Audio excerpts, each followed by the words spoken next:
ہمیں خشک دھرتی سے کیا وعدہ نبھانا ہے،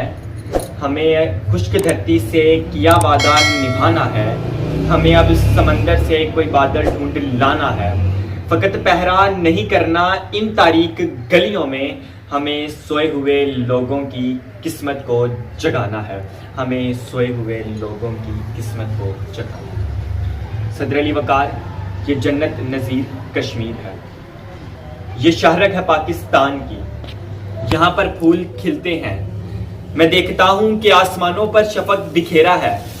یہاں مسکراہٹوں کا بسیرا ہے، یہ شہرک ہے پاکستان کی۔ صدر علی وقار، مگر اچانک منظر بدلتا ہے، میرے کشمیر کو سیاحوں نے گھیرا ہے، میرا کشمیر بہت اکیلا ہے، میرا کشمیر بہت اکیلا ہے۔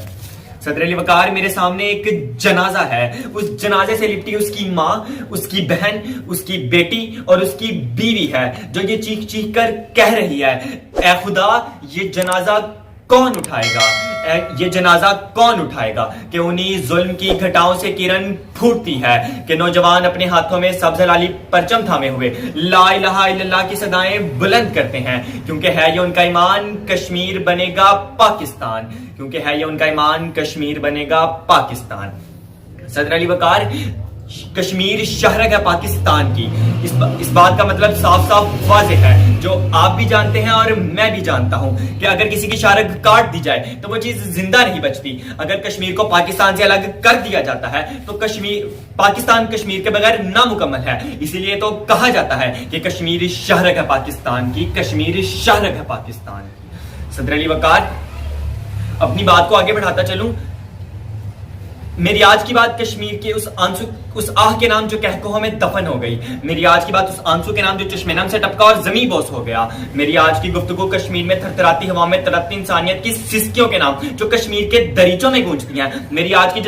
جسارت معصوم بچوں کے لاشوں کے نام، میرا آج کا جوش و ولولہ ان ماؤں کے نام کے جن کے جگر چاک چاک ہوئے، میرا آج کا غصب و غصہ ان حکمرانوں کے نام جو سکون کی میز پر بیٹھ کر کشمیر کا سودا کرتے ہیں، ارے وہ کشمیر جو شہرک ہے پاکستان کی، وہ کشمیر جو شہرک ہے پاکستان کی۔ شعلہ ہوں بھڑکنے کی گزارش نہیں کرتا،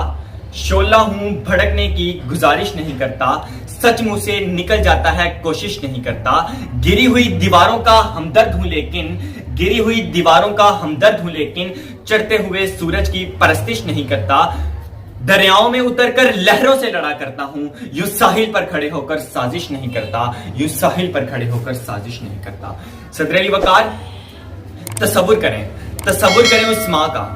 جو اپنا جوان بیٹا قربان کر کے بھی کشمیر کی جدوجہد آزادی سے پیچھے نہیں ہٹی۔ سلام ہے ان بہنوں کو کہ جن کی چادریں کشمیر کی آزادی کا سائبان بنی ہوئی ہیں، سلام ہے ان بیٹیوں کو کہ جنہوں نے کشمیر کی آبرو کے لیے اپنی عزتیں نچھاور کر دی، سلام ہے ان بوڑھے ماں باپ کو جنہوں نے کشمیر کی آزادی کے لیے اپنے جوان بیٹوں کے جنازے اپنے کندھوں پر اٹھائے مگر کشمیر کی جدوجہد آزادی سے پیچھے نہیں ہٹے، سلام ہے ان ماؤں کو کہ جنہوں نے برہان وانی جیسے بچے پیدا کیے، اور سلام ہے کشمیر کے ان بچوں کو کہ جو بھارتی سرحد پر کھڑے ہو کر ہر بھارتی فوجی کی آنکھ میں آنکھ ڈال کر کہتے ہیں، ادھر آ ستمگر ہنر آزمائے، تو تیر آزما ہم جگر آزمائے۔